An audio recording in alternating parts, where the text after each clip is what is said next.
What's going on, NBA 2K fans? This is Rashidi, your Real 2K insider, and today I'm going to be talking about the Chicago Bulls, their player ratings, and how we can properly use them in an online game. Uh, this is the Bulls in the September 30th roster update that's available on 2K Share and is what's being used in online play at the moment. It's got the hot and cold streaks that are provided by Stats Inc. And the Bulls are a mixed bag in that regard. Some players are cold, some players are hot, some players are both. It's just in those couple attributes that I just showed you: block, steal, the rebounds, and 3-point and free throw.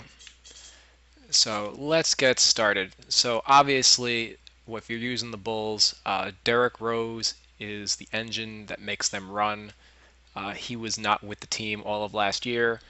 So there are a lot of people who are looking to pick the Bulls now and get their Derrick Rose fix in. He's a little bit of a different player from the last time we saw him. He's got a couple new signature skills. Um, and before I get too, let me just bring up my notes on him real quick. Which you can actually read. I posted the link.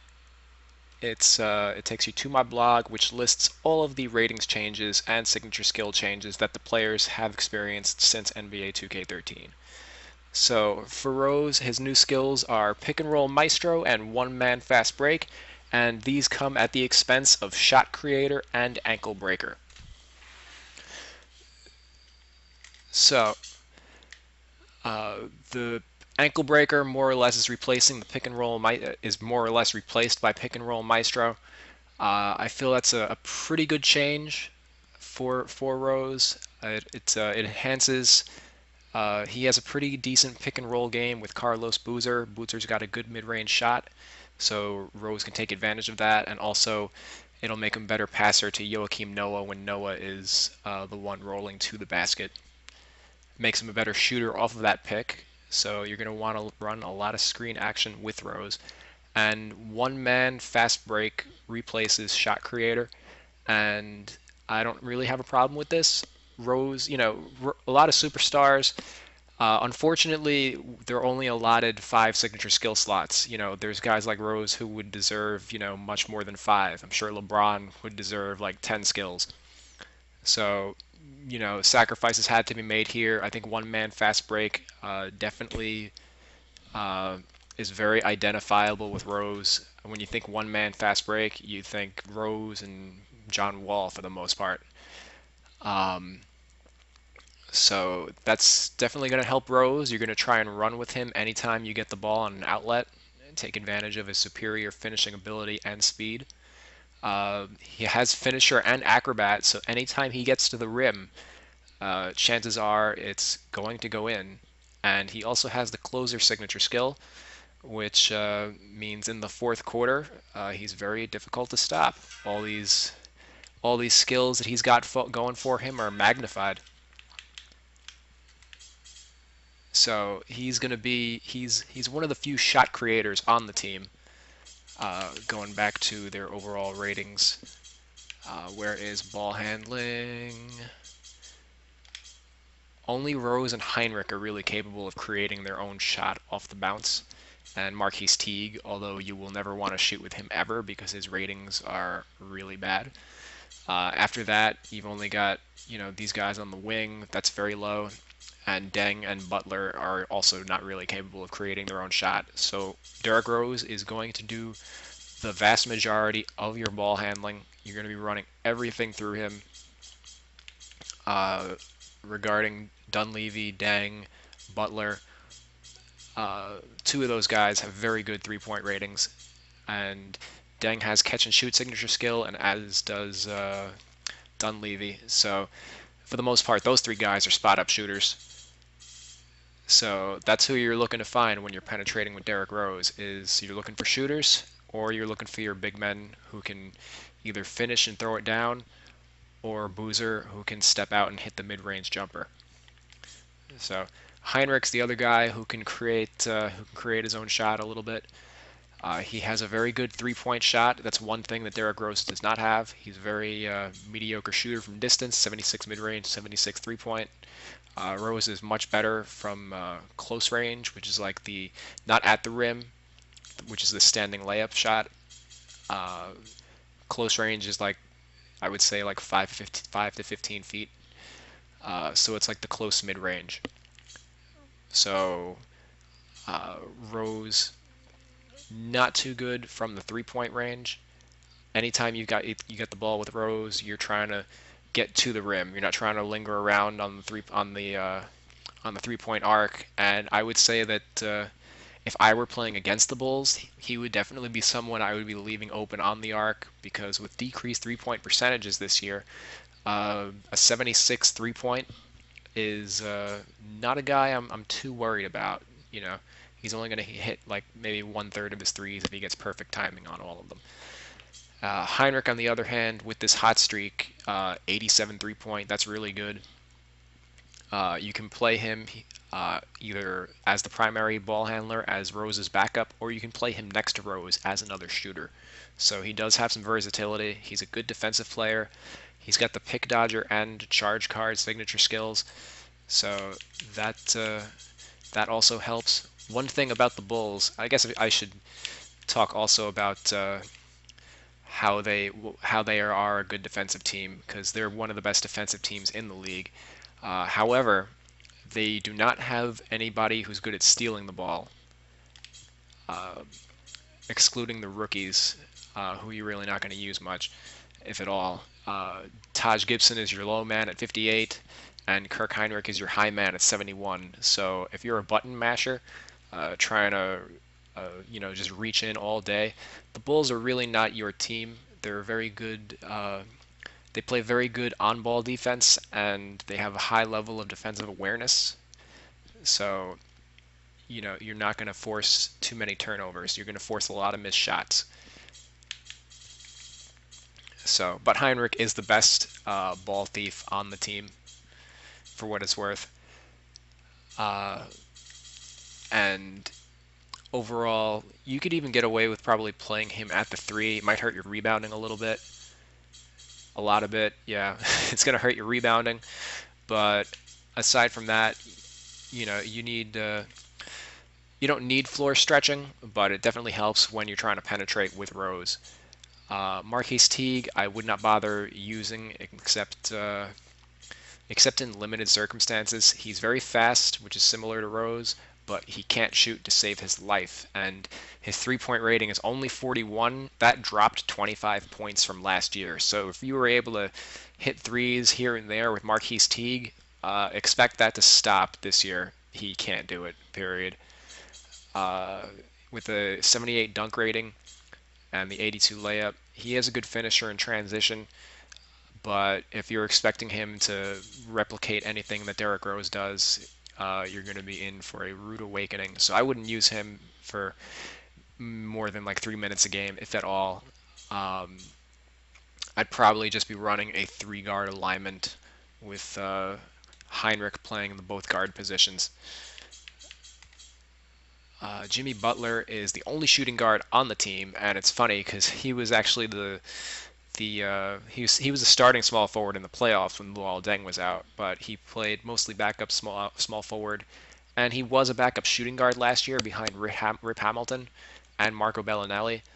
The Bulls thought so highly of Rip Hamilton that they decided to bring him back to not bring him back. They cut him, and they didn't replace him with anybody. So they could have easily. Rip Hamilton's still a free agent. If the Bulls wanted him, they could surely bring him back, but they were just not interested at all. So they're just running with Jimmy Butler as their only shooting guard, and he's playing out of position at shooting guard. We went over his ball handling rating before, 64. That's very low. He's not going to be able to create his own shot at all, and a lot of his skills are more. He's a true small forward.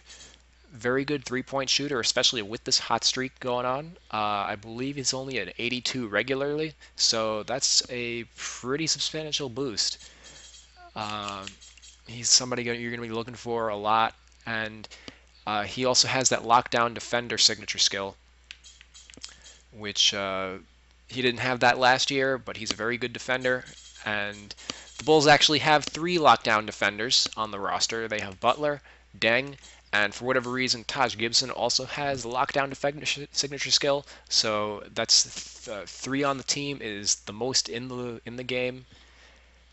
And there are very few teams, if and I don't even think there's any other teams with 2 lockdown defenders on the team.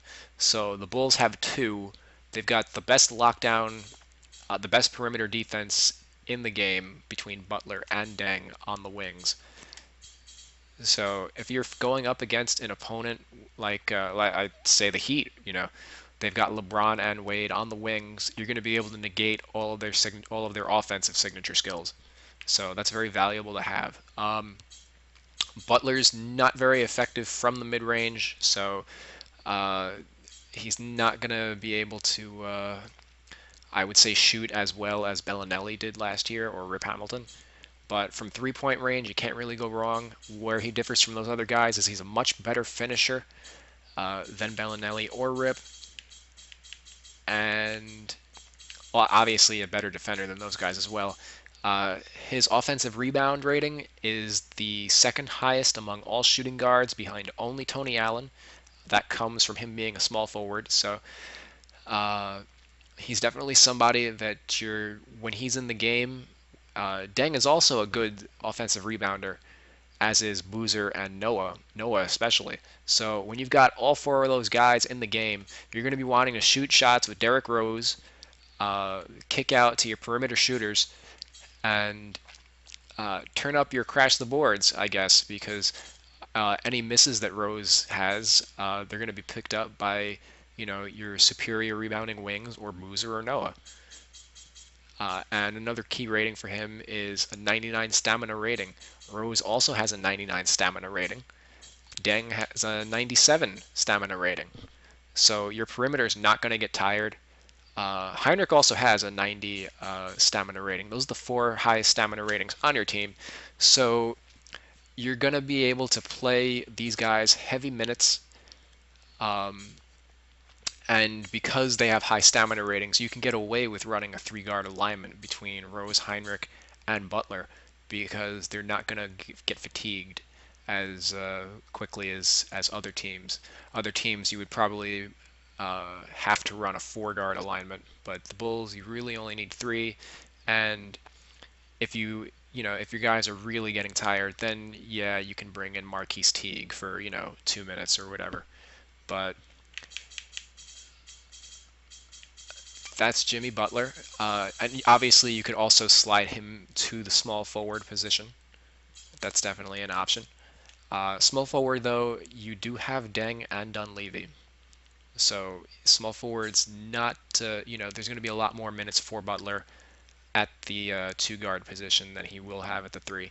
So Deng, he had an 83 overall rating last year. This year he's down to 79. He had a lot of ratings that were conducive to like a power forward.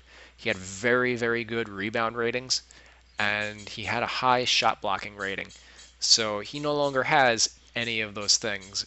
His shot blocking dropped by like 20 points, I think, and his rebounding ratings all dropped a lot. I mean, these are actually pretty good for a small forward. 67 offensive rebound. I believe that's a 70 without that cold streak, and 54 defensive rebound. Last year he had a 79 offensive rebound, which was incredible for a small forward. And defensive rebounds, I don't remember offhand what it is. It's in the article that I posted, but that dropped, and that's what led to his 4-point decrease in overall. He had a couple other ratings that decreased. His defensive awareness and offensive awareness dropped a little bit, but the main things that you're going to be feeling are the rebound ratings. A lot of people would use Deng as a stretch 4, and that's still an option, but it's going to hurt you a little bit more than it otherwise would have in previous years. So I've got the 3-point rating highlighted. That's another thing that dropped for him. He didn't shoot the ball too well last year. I think like 32%. Yep, 32%, which was down from past years, obviously. him not playing with Derrick Rose definitely hurt. I think he also had an injury to his shooting hand or something like that, so that probably played a factor. But no Rose definitely hurt the teams no longer had to leave Deng, which means he was taking difficult, tougher 3-point shots. So hopefully, with the return of Rose, Deng can find a return to his shooting form. Because with a 75 3-point rating, that's not something you're gonna that's worse than Rose. So you're not gonna be looking to shoot threes with Deng, which is kind of weird because that's what a lot of Bulls players have been doing in past years. He does still have the catch and shoot signature skill, and he does have antifreeze. So if you miss shots, on the bright side, it's going to take him a lot longer to get cold. But uh, it's just kind of weird seeing a guy with mediocre shooting ratings having the catch and shoot signature skill. Um, he's going to be better than your average 75.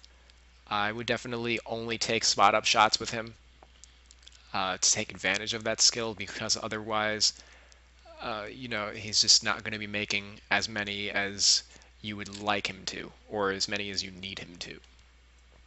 So the Bulls added Mike Dunleavy to the team. He basically is replacing Marco Bellinelli. He's a small forward instead of a shooting guard, which is why Butler has moved over and is now in the starting unit. He's the best three-point shooter on the team. He's got an 86 three-point rating. At default, it's an 88, and he also has the catch and shoot signature skill. So um, Bulls players, he's going to definitely remind you of Kyle Korver, who was on the team 2 years ago. He's a better shooter than Bellinelli, I believe. So that's also going to be a big help. And also a good mid-range shooter. Surprisingly good dunker as well with a 60. He doesn't dunk too much in real life, but 2K doesn't really get around to updating a lot of their ratings from year to year. So take advantage of that while you can. Um, he's kind of a favorite of mine from I would kind of pick the Bucks sometimes as like if I wanted to use a lower tier team last year, I would pick the Bucks, and I found myself running Dunleavy most of the game because he's got a good release, good 3-point shooter, and he's got that signature skill. Um, at some point in the year, he might get the corner specialist because that's where he's going to be getting a lot of his shots with the Bulls offense. Where he differs from Deng, obviously, is he's a better 3-point shooter, but he's a much weaker defender and much weaker rebounder. Uh, with a 42 offensive rebound, that's not very good for a small forward. And he's also a poor defender. 58 steal is one of the lower ratings on the team. 65 speed means he's not that quick. 55 defensive awareness, and I believe his on-ball defense is 58 on-ball defense is very low compared to the 80 of Deng and 82 of Butler. And obviously, he does not have the lockdown defender signature skill. So he's definitely a shooting specialist. He's not somebody that you're not going to want to put him on LeBron. Definitely keep him on the bench, I would say. And just go to town with his shooting. He's as long as you play to his strengths, he's not going to hurt you. The Bulls are a very good defensive team, and that means that they can get away with playing a guy who's not one guy in the lineup who's not a strong defender. Speaking of guys in the lineup who are not strong defenders, Carlos Boozer, but we'll get to him real quick. Let's just touch on Tony Snell real quick. I wouldn't really use him. He's only got a 78 3-point rating. He's more or less a poor man's Deng. And because Deng and Butler have high stamina ratings, you can really get away with not using Snell. Not good rebound ratings. Decent speed at 74, at least compared to these two guys. But low defensive awareness, very low steal rating. For whatever reason, whoever did the rookie ratings for 2K didn't follow whatever the steal scale is. For all players, in case you didn't know, the minimum steal rating for all players would be 50. Typically, Myers Leonard, I believe, has a 50 steal rating. The center on the Trailblazers, and his steal percentage last year was 0.5, meaning he stole He got 1 steal per 200 possessions. So, and he has a 50 steal rating. So Tony Snell, on the other hand, well-regarded player. Offhand, I didn't look up his college stats um, prior to this broadcast, but he's a very good. He's a pretty good defender in real life, and that's something that when 2K gets around to adjusting rookie ratings, I would hope that they're boosting the steal ratings for a lot of these guys, because obviously with the 51, Tony Snell's not worse at stealing the ball than like centers. That's just not either that or lower everybody else's steal rating or something. But Snell, he's an average 3-point shooter, and that's really all you can say about him. Average 3-point shooter, average finisher. Maybe consider playing him at the 2 guard. Wouldn't really think about him as a realistic option at the 3 because you have obviously much better options. So getting back to Boozer, I mentioned with Derrick Rose that he's a very good mid-range shooter, 86 close and 85 mid-range, and those marks are actually 4 points lower each from last year. So if you were killing it with Boozer last year, you're going to be slightly less effective. He has kind of a weird hitch in his shot when you are playing the game, so he's somebody that you definitely practice shooting with before you use him. But once you've got that shot down, he's very dangerous off the pick and roll and in the post. So one thing they did improve was his dunk rating. That was a 54 last year, and now it's a 62. So he's going to be a little bit more dangerous, closer to the rim. He's the worst shot blocker on the team, no contest, with a 38. I believe at default it's like a 41. That's low. But he's a very good rebounder. This is an 89 defensive rebound right now and 77 offensive rebound. This mark is lower than it was last year, but the defensive rebounding is still very strong. But yeah, 60 defensive awareness. His post defense is low, 63 post defense. Obviously not a good shot blocker. And yeah, obviously we don't need to check. His on-ball defense is low. So the Bulls start him, and obviously it's not that big of a problem because all the other guys on the team are plus defenders. He's the weak link. When you get deeper into the game, though, if you were going to use Dunleavy and Boozer at the same time, Dunleavy is a defensive minus and Boozer's a defensive minus. So if you were going to use both at the same time, your defense will get a lot weaker, especially if you don't have Joakim Noah out there. Noah's got the defensive anchor. So if you were actually going to run those guys, I would definitely recommend putting in Noah to enhance their defensive abilities, but he's not going to be able to stop the bleeding by himself. That's just something that you should definitely keep in mind. I think when Dunleavy and Gibson are good complements for each other. Reason being is when you've got Dunleavy in the game, you're going to be looking to shoot threes with him rather than taking mid-range shots with Boozer. So, and if you wanted the shooting on the wing, Boozer's post ability, he has the post proficiency signature skill and a pretty good post offense rating with an 85. So you can post up and kick it out to your shooters on the wing, Deng and Butler, or Dunleavy. So you can get some synergy going there with your shooters. But for the most part, I would, you shouldn't really be looking to run your offense through Boozer because Derrick Rose is back. This is not 2K13. Until Rose goes down, knock on wood, Boozer is more of a complementary piece rather than your go-to option offensively. So Taj Gibson has been having a great preseason, and I have a feeling his rating will eventually go up. He's a very good finisher and also has the lockdown defender skill for I don't know why. He's the only big man in the league that has this skill, so it's surely like a typo. He's had it since last year, so it's kind of disappointing that 2K didn't get around to it. He's a great shot blocker, And I personally think that Eraser makes much better sense as a signature skill. So obviously, much better shot blocker than Boozer, obviously. So he's a great complement to Boozer because you're going from the all offense, no defensive Boozer to a crazy good defender in Gibson, who's also a better athlete, and as I mentioned, he can finish. This year he has the posterizer signature skill, so that makes him a little bit more dangerous as a dunker.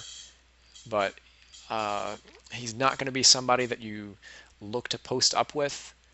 And if anything, last year a lot of people used him as like a third center, or actually I would say as the primary backup center really.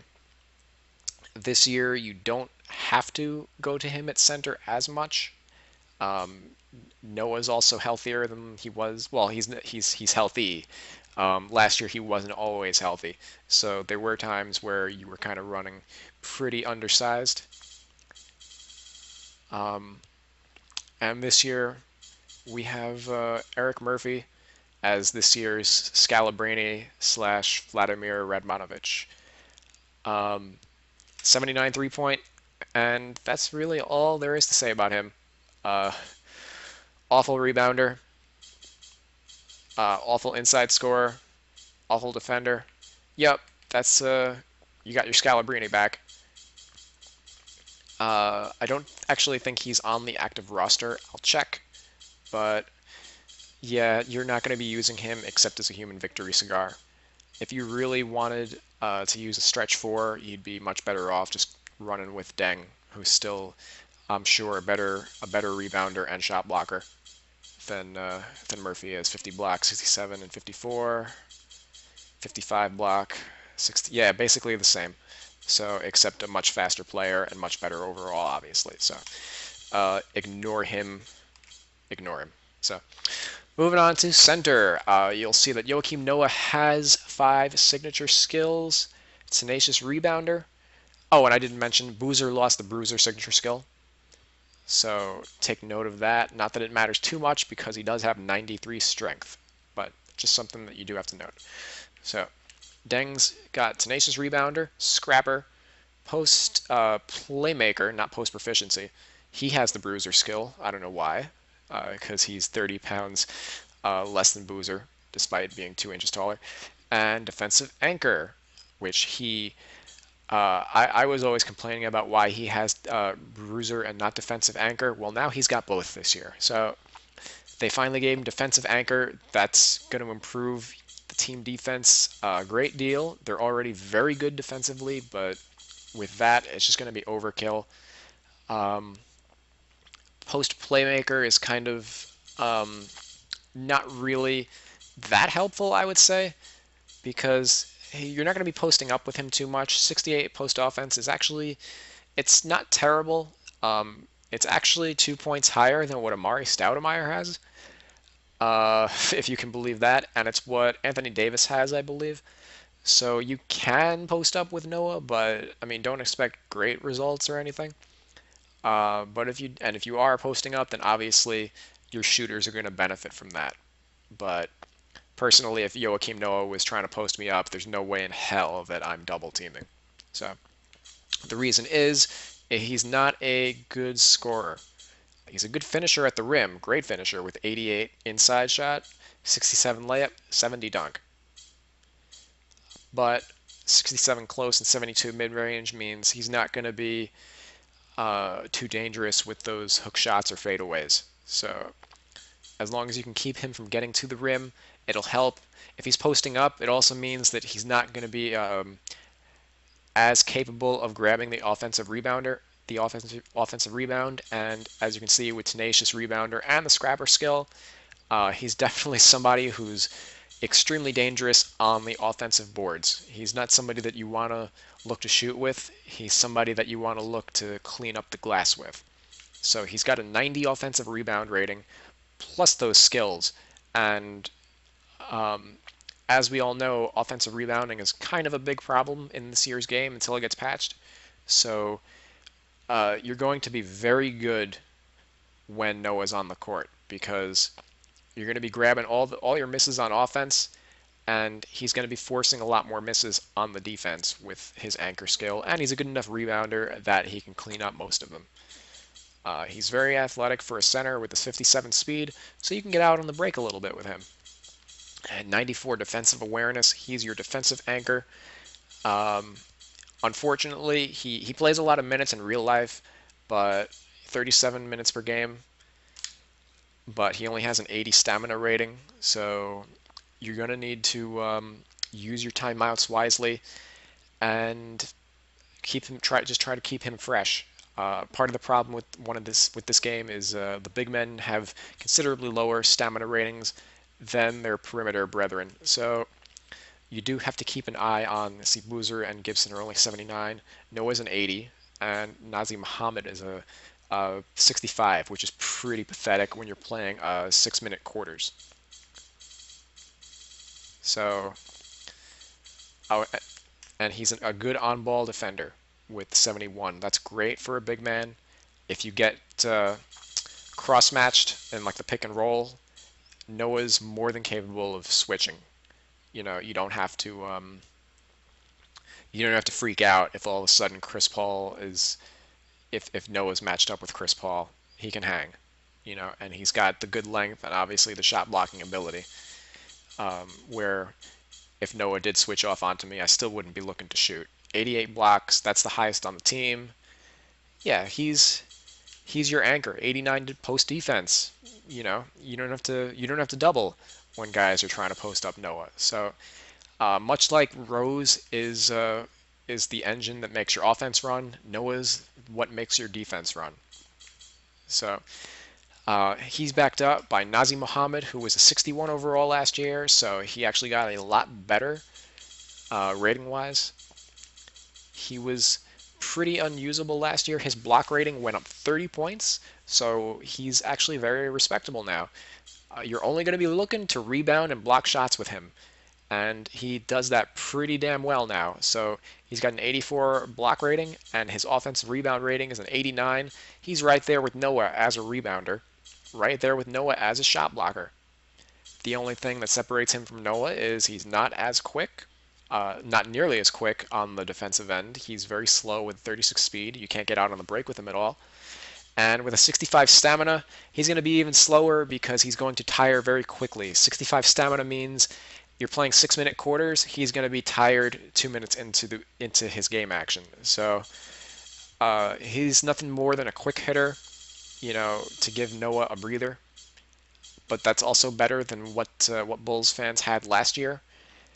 A lot of the times, Bulls fans would just use Taj Gibson as the third center because Mohammed was, you know, with lower rebound ratings and a lower block rating, what was the point to using him? So now you can squeeze some use out of him as the backup center, and that just makes your defense even better because, you know, you're not running with a three, you know, 2 power forwards and a center is very difficult to manage stamina-wise, even when you're calling a lot of timeouts. So now you have a 4-man rotation for your bigs.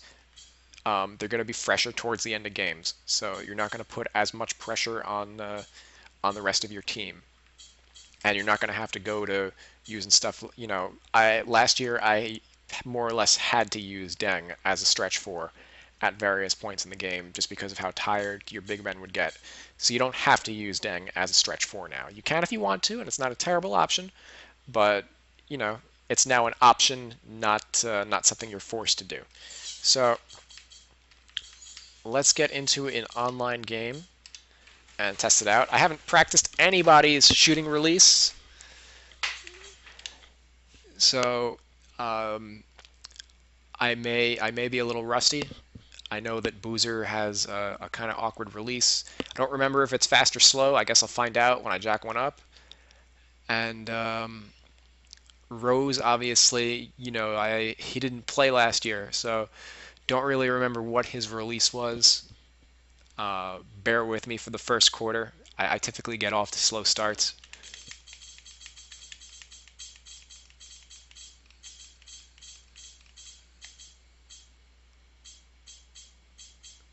to stop moving your team. I want to see my jersey. Let's go red. And he's the Warriors. That's probably a pretty good matchup for our team. Because we're a good defensive team, we can match up with their three-point shooting.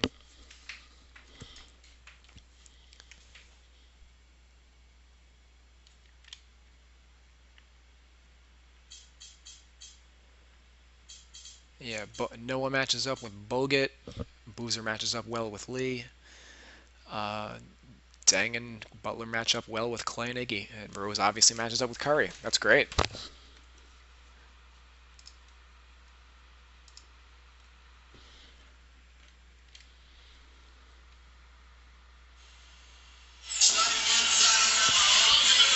I need to turn down my volume.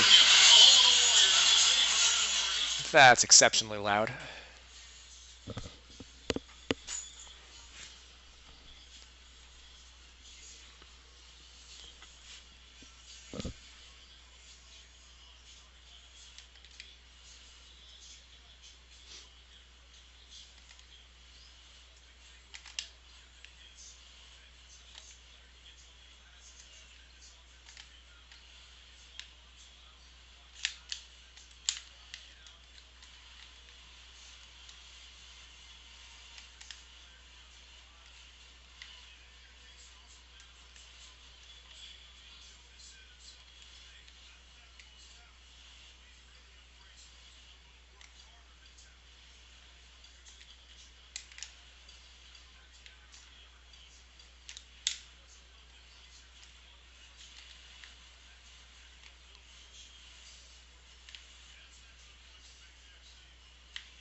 Caught out of position.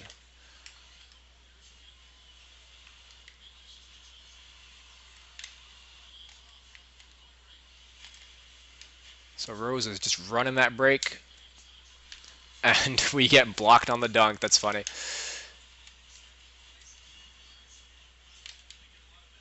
Mistimed the three, but we were completely wide open, so it drops.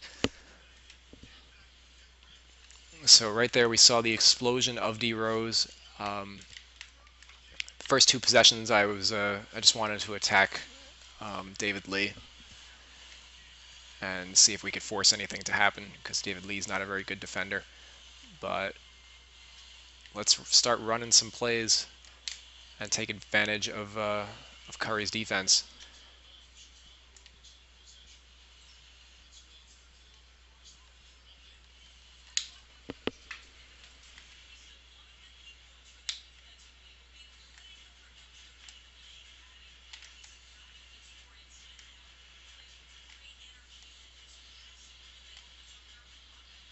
I already don't like that play.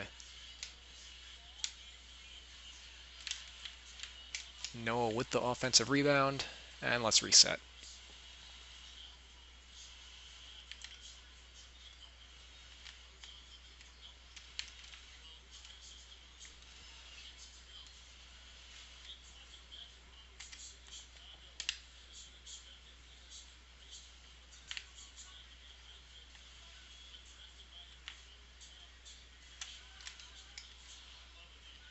And one-man fast break. Here we go. And we're able to get a shot at the rim because he had to overplay.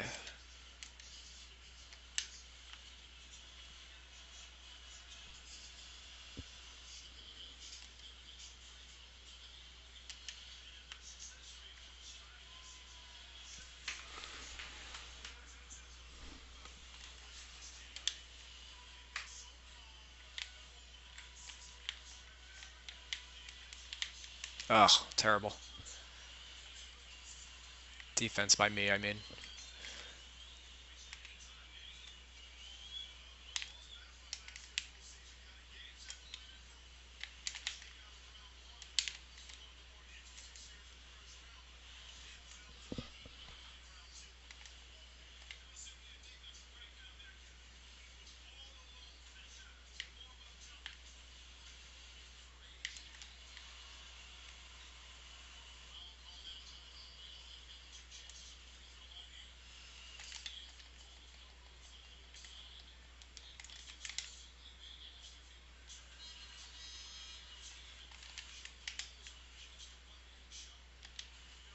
And one thing I kind of find a little bit annoyed about compared to last year is I don't get called for fouls very much, but it seems like my computer teammates do a lot. Um, Obviously, fouls do get called in NBA games.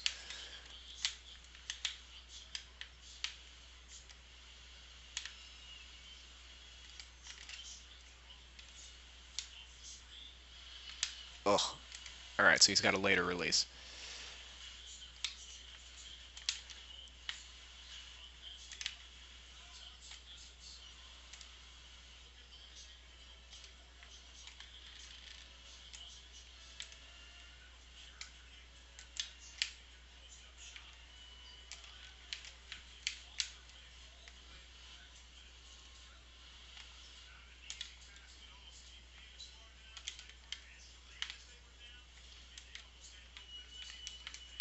But yeah, about those fouls, it's frustrating to me when like I do everything that I can as a defensive player.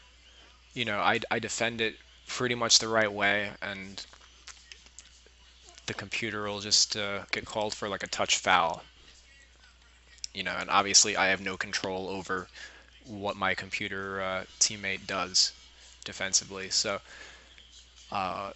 that's frustrating because it's taken the control out of your hands as a gamer.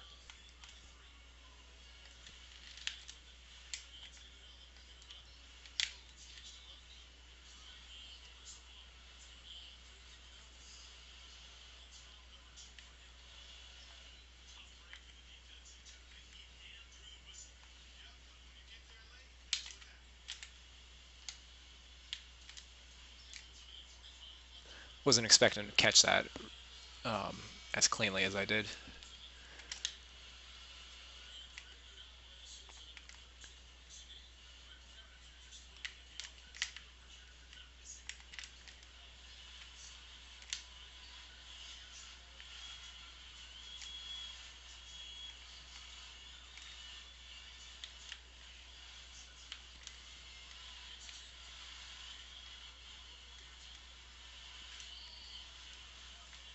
So Noah's already tired. All right, and I don't like um, another thing I don't like. Don't leave these open. Bad release. He's got a really early release. Wow. Okay. Um,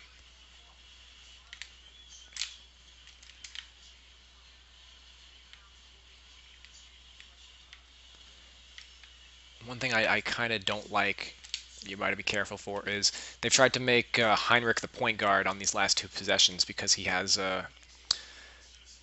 what is it called? The play initiator. Um,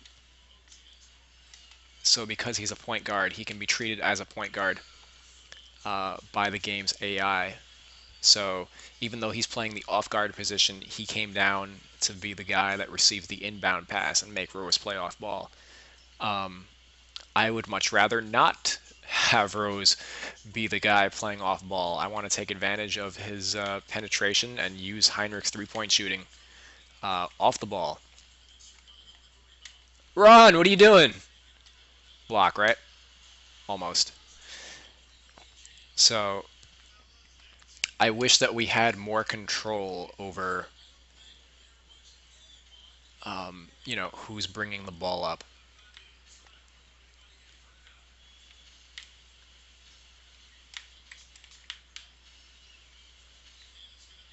Obviously, I can control who I inbound the ball to, but the guy who's playing off the ball isn't looking to receive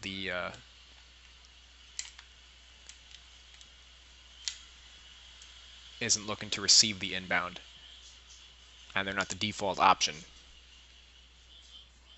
See right there, Rose was all the way down the court. Had he been the one who was receiving the inbound pass rather than Heinrich, that would have been Heinrich taking that last shot. Heinrich obviously a better 3-point shooter than Rose, so um, just another minor note that would improve the gameplay, I think.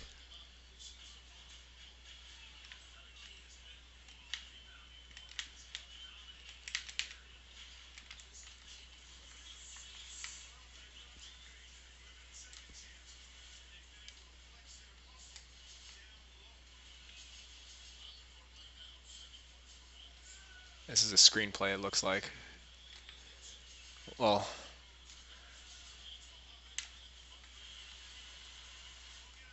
I think so.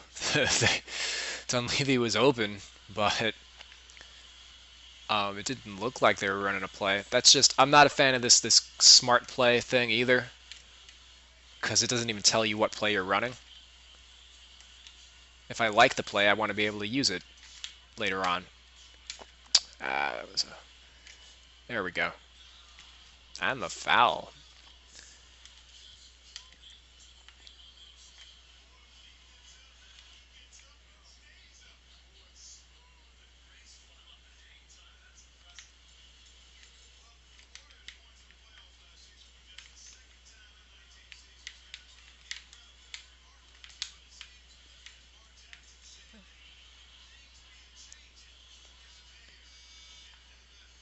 See, Nazim Mohammed's already tired. It's been 1 minute.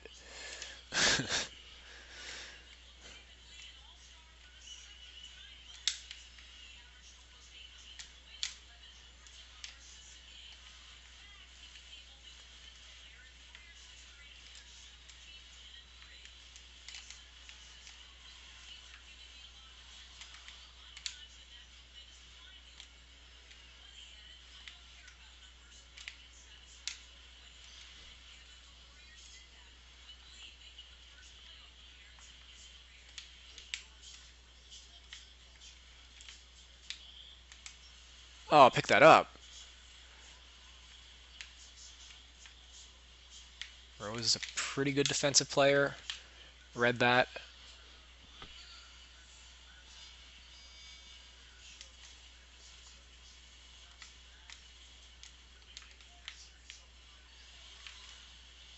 Ah.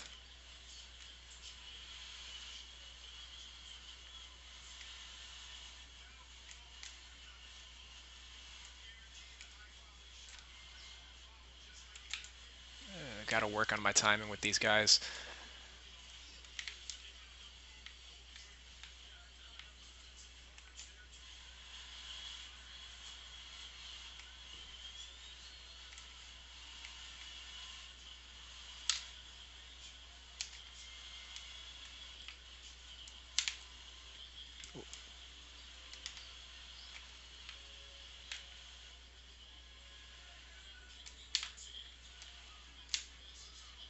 It's a better look.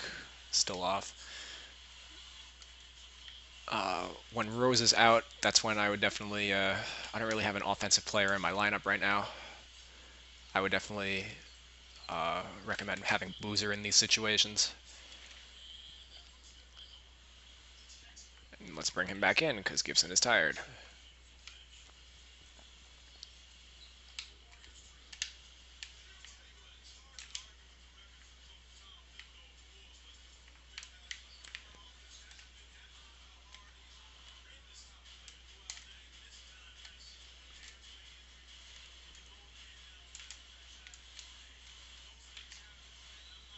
Ah. Just can't get my timing down with my shooters right now. Getting some pretty decent looks, but decent isn't good enough in 2K if your timing's off.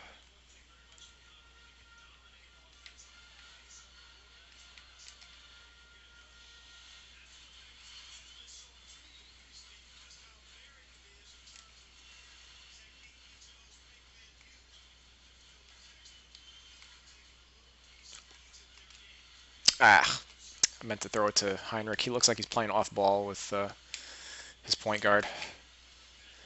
And anytime you play off ball, it's a bad move because it just leads to defensive breakdowns like that. The computer center came over to help because he wasn't near my guy, and that led to Noah getting an open dunk. So let's bring Deng back in. He's rested. And let's give Noah a little bit of a breather. Rose is almost ready to go to town again. In fact, I'll bring him back on the next change of possession. Ah, he's now he's good to go. So the guards are going to be very fresh. Really, the most stamina management that you're going to have to do is with your front court.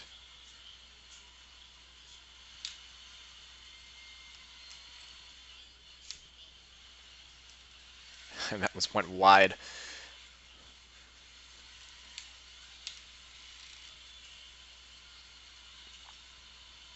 Rose is coming back in.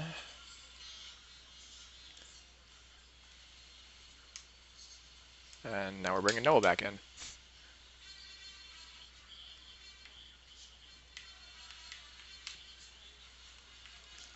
Really? This guy's hit some contested shots. And I can't hit my open ones right now.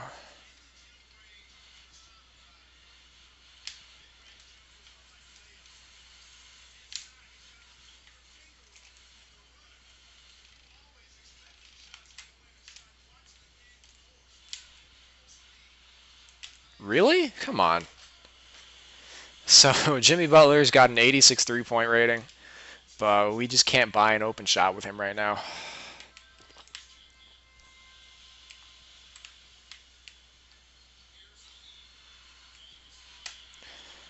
And on the other end, I gave up an and one layup. I don't know what I could have done differently defensively. Stayed in front, hands up.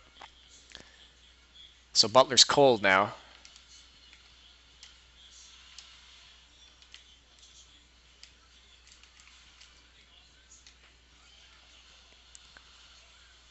So we actually can't really use him as a shooter now.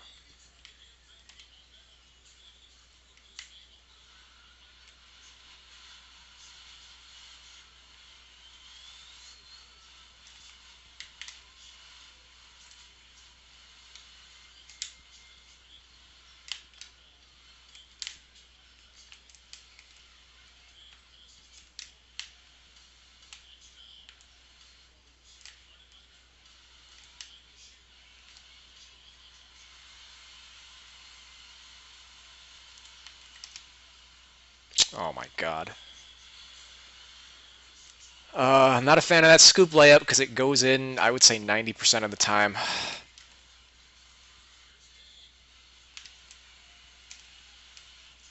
Oh wow, I didn't get that offensive board. That's funny. Anyway,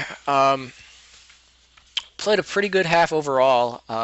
Open shots didn't drop from our three-point shooters, but defensively played pretty well. Limited their three-point shooting. They had no threes at all, in fact, and we were 2 for 10 on ours. Once those start to drop, we'll probably see a big swing in the action. 2 for 10 3-points, really bad considering most of my looks were good. There were probably 2 threes that I shouldn't have taken, but for the most part, not going to complain too much.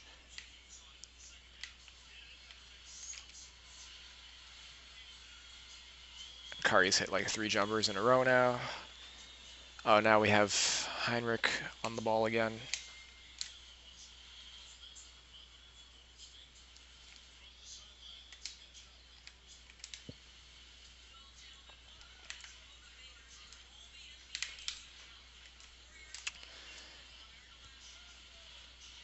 Oh, and as I sub Heinrich out, I forgot to mention one thing during my ratings discussion. He's got floor general.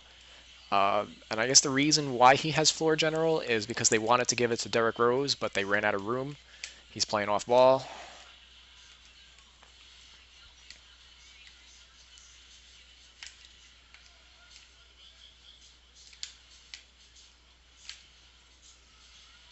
And one.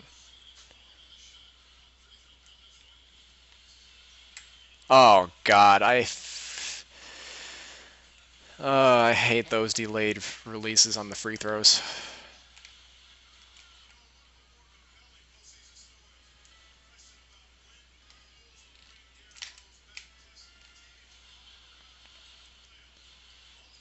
One thing I didn't discuss, Noah's got an 80 standing dunk rating, so that's easily the best on the team. Standing dunk is very helpful for centers, and that's why we're seeing a lot of Noah's shots at the rim go for dunks.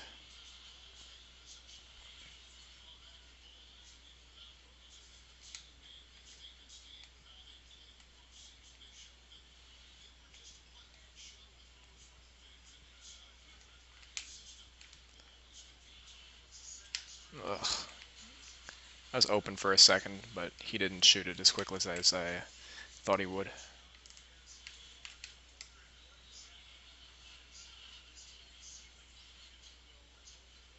I don't know how that was out on him.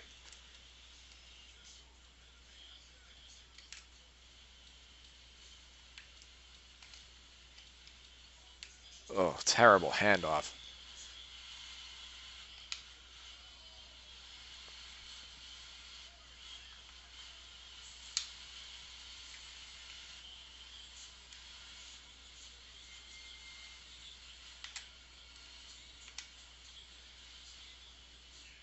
So this is an isolation for Rose. Okay.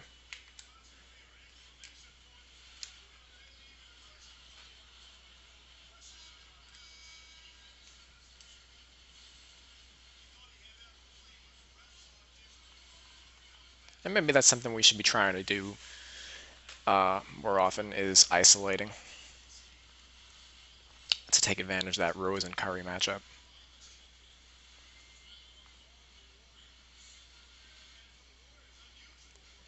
I'm going to bring in Gibson a little earlier than I normally would.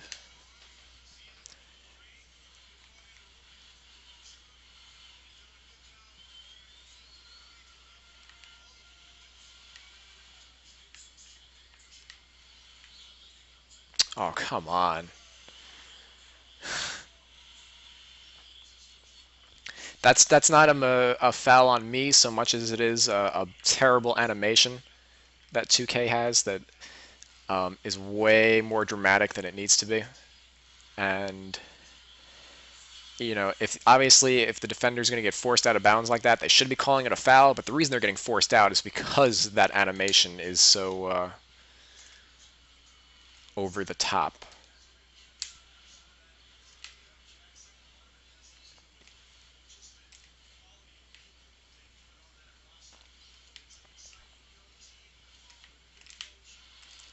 Great block by Gibson.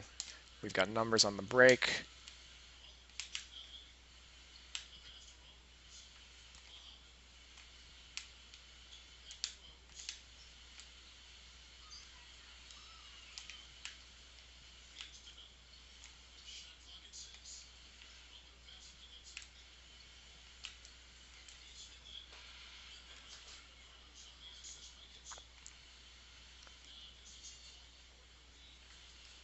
If that last play looked a little disorganized, twice I opted not to use icon passing, and they just threw it to the wrong guy. 2K always talks about how they're fixing icon passing, not icon passing, but passing controls, and still pretty much no different. Rose is running up the court right here. He should be looking to get the ball after a rebound.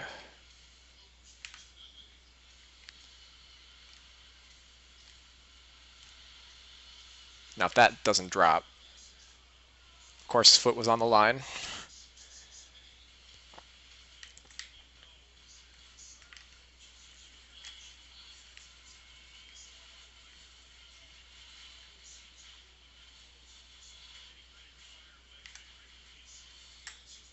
Oh, this is another clear out play.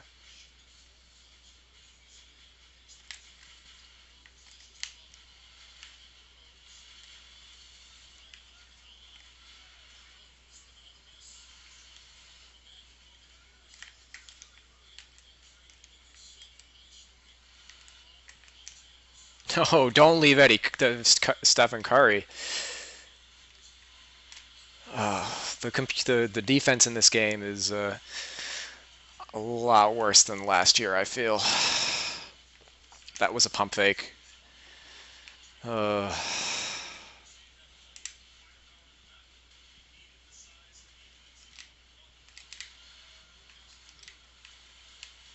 See, now they just leave Iguodala again.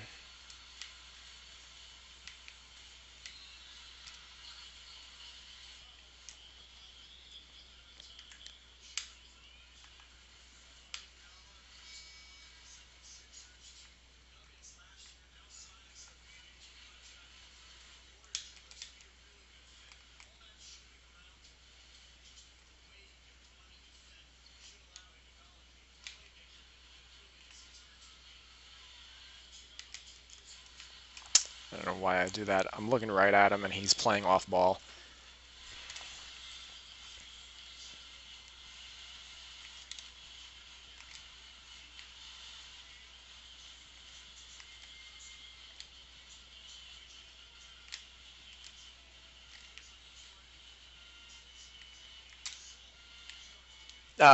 Didn't hit the pass button. At least I don't think.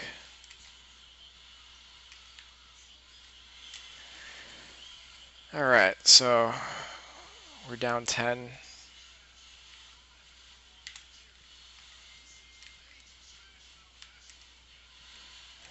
Committing a lot of turnovers. Oh my God.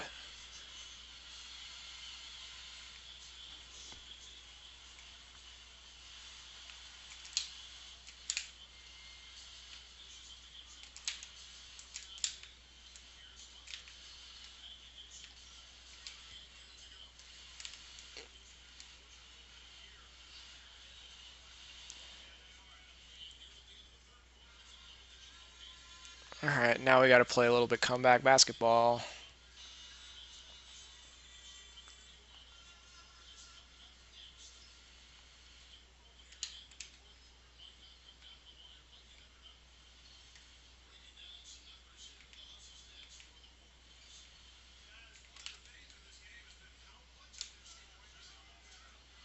Butler can hit inside the arc on a late release. Can he hit a three?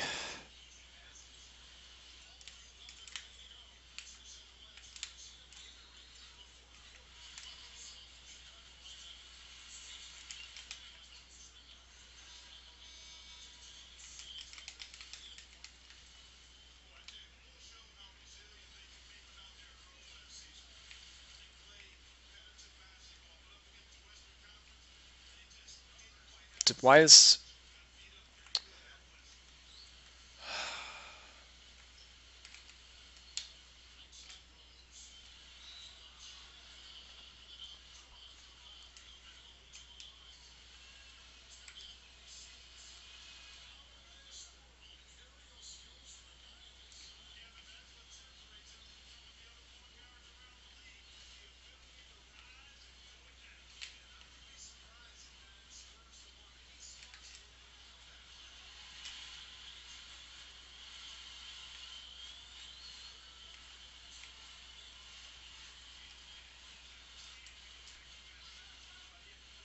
Finally drain a three.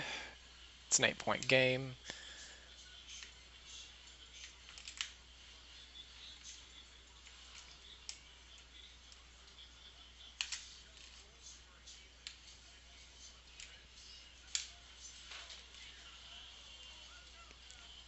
And I'm not sure what time the closer skill kicks in. It could be the fourth quarter. The entire fourth quarter.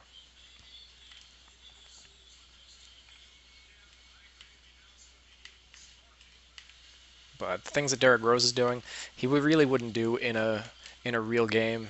He's not this explosive of a dunker in real life.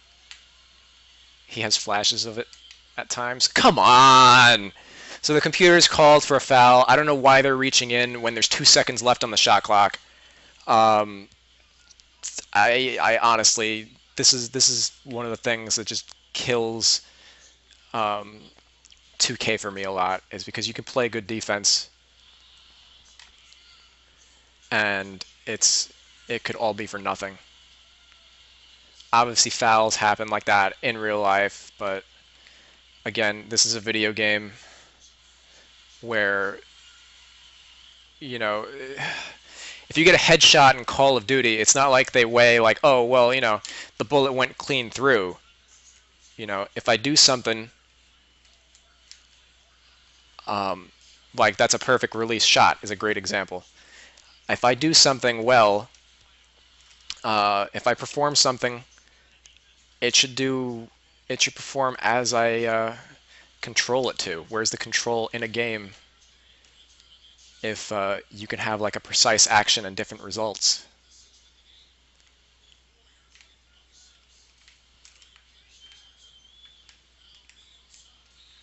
Oh my God. So another touch foul on the computer.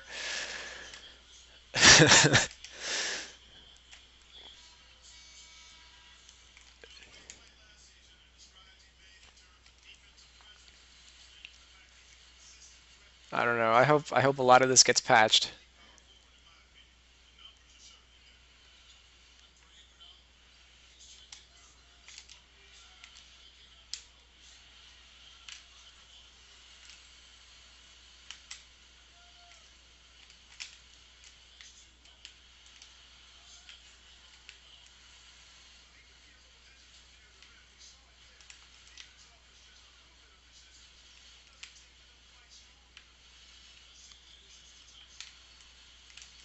I'm actually going to play off ball for a moment because he's got Ezeli on the court.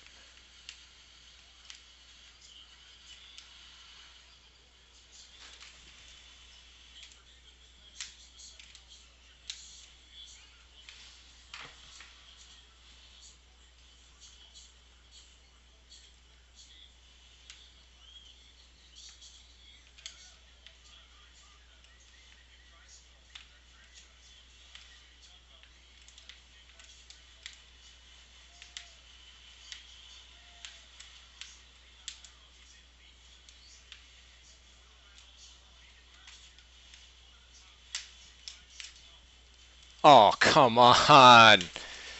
I'm so pissed off.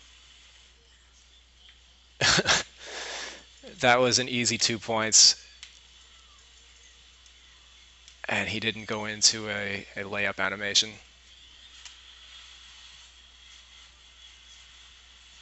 So now instead of being a 3 point game, it's a 7 point game. That's plays like that are they kill me.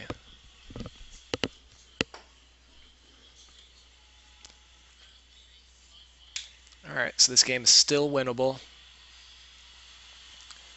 2 minutes and down 5.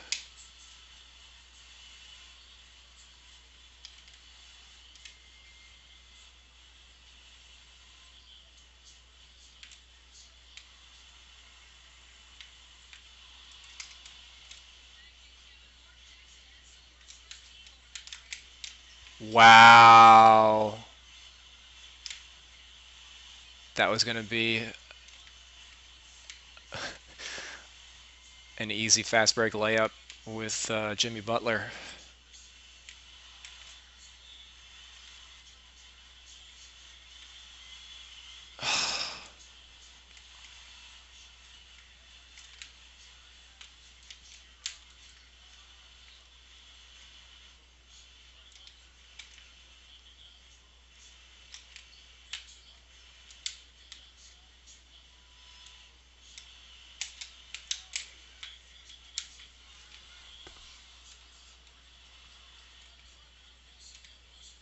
We can't really afford to let them score at any point now.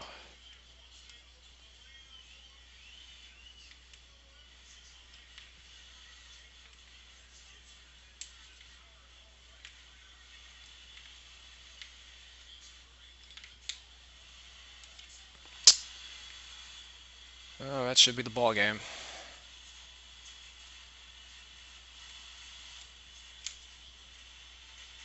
Oh, that one drops for Jimmy Butler. His worst quality shot of the night.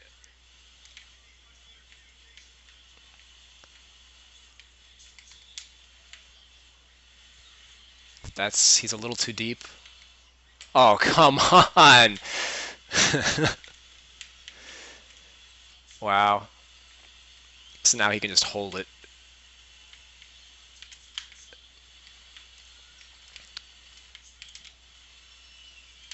Oh my god. Offensive rebounds are freaking awful in this game.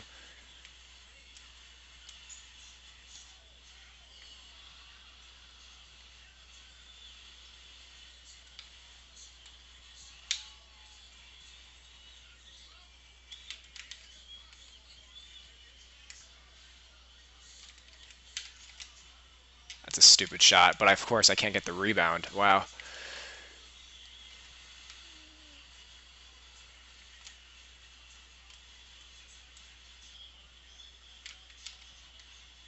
Shoot it.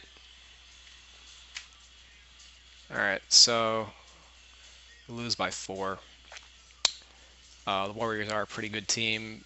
Didn't have a lot go my way this game, and I didn't take very good care of the ball in the third quarter when he went on a little bit of a run. Had to claw my way back. As I mentioned before, I figured I'd get off to a slow start as I figured out everybody's jump shot timings. That uh, and that probably led to a couple more missed shots than another player would probably get. Um,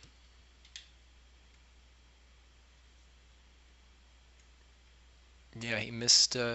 He didn't hit a three. The Warriors didn't hit a three, and I still lost because I wasn't able to hit a three myself and had some costly turnovers.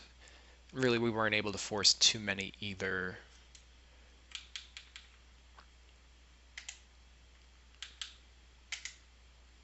And the defense pretty much fell apart in the second quarter with Noah out of the ball game. And wasn't a fan. There was a lineup in the second quarter where I didn't have Heinrich, or I didn't have Rose or Boozer in there, and we obviously struggled.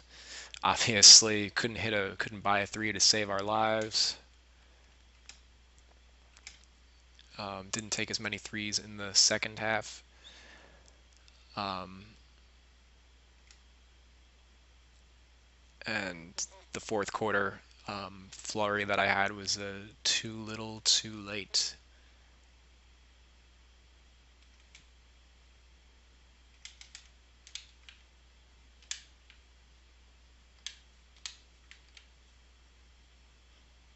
So Iguodala was 8 for 9, and at times I had Mike Dunleavy on him, which isn't a good matchup. Um, Klay Thompson did a lot of scoring at the paint, and Curry hit some jumpers. That's what Curry does. Um, Lee and Ezeli didn't do anything except some putbacks late on offensive rebounds, but those offensive rebounds were such a killer. 3, 4, 5, 6, 7, 8 offensive rebounds. Obviously, he didn't even miss that many shots. He grabbed 8 of his 19 misses. So that was, the Bulls are a better offensive rebounding team than a defensive rebounding team. In general, offensive rebound ratings are they're messed up. They're higher than they are for defensive rebounds, so that's part of the problem that this game has. Um, I grabbed, yeah, I only grabbed 14 defensive rebounds to his 8 offensive rebounds, and the Bulls are a good rebounding team. So that's something that hopefully gets itself worked out in the gameplay. I'm gonna run one more game because I liked a lot of, there were some good moments in this game. Um, Obviously, our defense was pretty strong. Gave up some twos, but it didn't allow any threes at all. And that's usually going to be a recipe for success. Got some open threes, and they did not drop. Hopefully, now that I'm a little, I've got the timings down a little bit, that won't be the case in this game.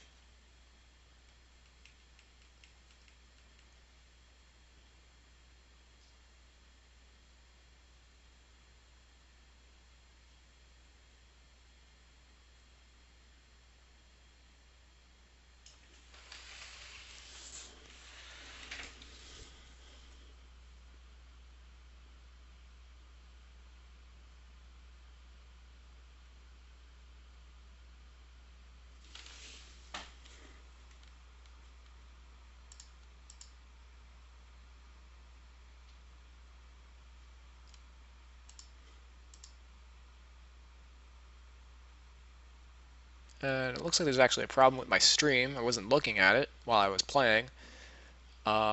Why is this the case?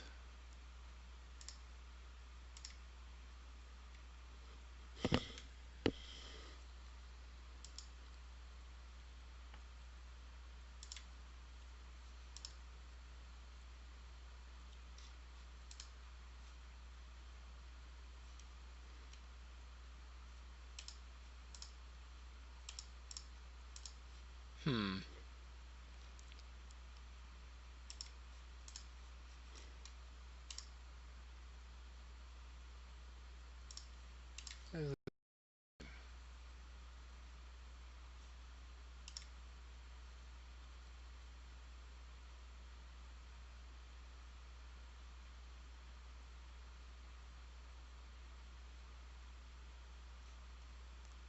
Alright, due to technical difficulties, I don't think I can continue this stream.